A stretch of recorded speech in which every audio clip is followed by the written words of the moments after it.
The Crusades, religious wars or geopolitical conflicts. Did you know the Crusades, those epic medieval campaigns you've heard so much about, were not just about knights and holy wars? Beneath the religious fervor lay a complex web of geopolitical strategies, alliances, and ambitions. If you're curious to uncover the true nature of these legendary conflicts, stick around. We're diving deep into the Crusades, religious wars or geopolitical conflicts. By the end of this video, you'll have a new perspective on one of history's most fascinating epochs. I'm dedicated to bringing you engaging and insightful content about history and its many intriguing facets. If you enjoy exploring the deeper layers of historical events, make sure to subscribe and hit the notification bell so you never miss an update. Today, we're dissecting the Crusades, examining whether they were purely religious wars or if they were driven by deeper geopolitical motives. Alright, let's start by understanding the basics. The Crusades were a series of religious wars sanctioned by the Latin Church during the medieval period, primarily aimed at reclaiming Jerusalem and other holy sites from Muslim rule. But were they solely about religious devotion, or was there more to these campaigns? The religious aspect. Firstly, let's acknowledge the undeniable religious fervor that fueled the Crusades. In 1095, Pope Urban II called for the First Crusade at the Council of Clermont. His speech was a rallying cry for Christians to take up arms and reclaim the Holy Land from Muslim control. He promised spiritual rewards, including the remission of sins, for those who joined the cause. This appeal to piety and the promise of salvation attracted thousands of knights and peasants alike, driven by genuine religious zeal. The geopolitical landscape of Europe. However, to fully understand the Crusades, we must consider the geopolitical context of 11th century Europe. At this time, Europe was fragmented into various feudal states, constantly at war with one another. The call for a common cause provided an opportunity to redirect the violent tendencies of European nobility away from internal conflicts towards an external enemy. Moreover, the Byzantine Empire, under threat from the Seljuk Turks, played a crucial role in prompting the First Crusade. Emperor Alexios I Komnenos requested military assistance from the West to defend his territory. This plea was a key factor in Pope Urban II's decision to launch the crusade, highlighting the political alliances and strategic interests at play. Economic motivations. Economic factors also significantly influenced the Crusades. The promise of land and wealth in the East was a powerful motivator for many participants. For younger sons of nobility, who had little chance of inheriting their family's estate, the Crusades offered a rare opportunity for land acquisition and social advancement. The Italian city-states, such as Venice and Genoa, saw the Crusades as a chance to expand their trade networks and gain control of lucrative maritime routes. Their involvement was driven by economic interests rather than purely religious motives. The capture of key port cities like Acre and the establishment of Crusader states created new markets and trading opportunities, intertwining economic ambitions with the religious cause. The role of leadership and power.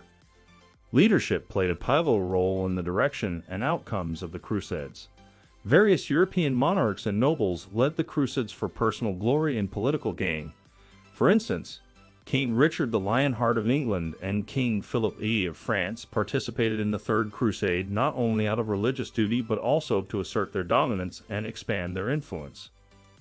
The internal politics of the Crusader states themselves were rife with power struggles and alliances that had little to do with religious fervor. The leaders of these states often acted out of pragmatic political interests, forming alliances with Muslim powers when it suited their needs, which complicates the narrative of a purely religious conflict. The Muslim perspective.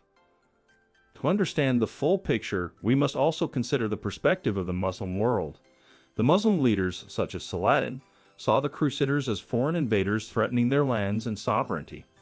While religion played a role in uniting the Muslim forces against the Crusaders, their actions were equally driven by the need to defend their territories and maintain political control.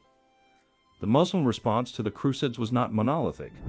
Various Muslim states and factions had their own political agendas and rivalries, sometimes leading to temporary alliances with Crusader states against common enemies. This dynamic further illustrates the geopolitical complexity underlying the Crusades. The legacy and long-term impact. The Crusades had lasting impacts that went beyond their immediate military and religious outcomes. They facilitated cultural and technological exchanges between the East and West, influencing European development in various fields such as medicine, mathematics, and philosophy. These exchanges were often driven by the practical needs and interests of the participants, further highlighting the multifaceted nature of the Crusades. Additionally, the Crusades left a legacy of religious and cultural tensions that persisted for centuries. They shaped Western and Middle Eastern perceptions of each other, influencing interactions long after the last Crusader left the Holy Land. This enduring legacy is a testament to the complex interplay of religious and geopolitical factors that defined the Crusades. The internal politics of the Crusader states were a hotbed of power struggles and shifting alliances, revealing a complex web of motivations that extended far beyond religious devotion. These states, established in the wake of the First Crusade, included the Kingdom of Jerusalem, the Principality of Antioch, the County of Edessa, and the County of Tripoli. Each of these territories was governed by European nobles who brought with them the feudal conflicts and ambitions of their homelands. The leaders of the Crusader states, such as King Baldwin I of Jerusalem or Prince Bohemond of Antioch, frequently found themselves navigating a treacherous political landscape. Their primary goal was to maintain and expand their fragile foothold in the Levant. This often meant prioritizing pragmatic political interests over ideological purity. For example, Baldwin I, despite being a leper king with a deeply religious persona, engaged in tactical alliances with Muslim leaders like Saladin when it served his purpose. These alliances were not born out of a shared religious belief, but rather a mutual understanding of political necessity and survival. In Antioch, Prince Bohemond faced internal dissent and external threats. His rule was characterized by strategic marriages and shifting alliances to secure his principality. The need to fortify and defend their territories led Crusader leaders to adopt a more flexible approach, forming temporary alliances with local Muslim rulers to counterbalance more immediate threats. This pragmatism often led to treaties and pacts that might seem paradoxical in the context of a holy war. Furthermore, the internal conflicts within the Crusader states themselves were just as significant. Rivalry between the various Crusader states often led to fragmentation and weakened their collective strength. The Counts of Edessa, for instance, had contentious relationships with their neighbors in Antioch and Tripoli, each vying for dominance and control over key strategic locations. These internal disputes could escalate to armed conflict, further complicating the already tenuous hold the Crusaders had on the region. In conclusion, the Crusades were far more than simple religious wars.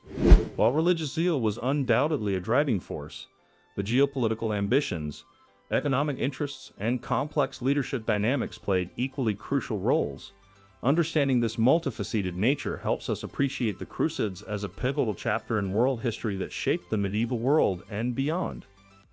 That, my friends, is just the tip of the spear when it comes to the Roman persecution of Christians. We've seen how faith can flourish in the face of oppression, but the why behind this brutal campaign remains shrouded in mystery. Was it fear, a clash of ideologies, or something even more complex? In our next video, Martin Luther and the Birth of Protestantism, we'll be taking a giant leap forward in history. We'll be exploring a pivotal moment that would forever change the religious landscape. The rise of Protestantism. This wasn't just a theological debate, it was a seismic shift that had far-reaching consequences. We'll be delving into the life and legacy of Martin Luther, a man whose unwavering beliefs ignited a firestorm that reshaped Christianity. So if you found this deep dive into the Roman persecution of Christians enlightening, give this video a thumbs up and share it with your fellow history enthusiasts. Don't forget to subscribe to AI Apostle and hit that notification bell so you never miss out on our explorations into fascinating topics. Let us know in the comments what other periods you'd like us to crack open next. Thanks for watching, and see you on the other side of history in Martin Luther and the Birth of Protestantism.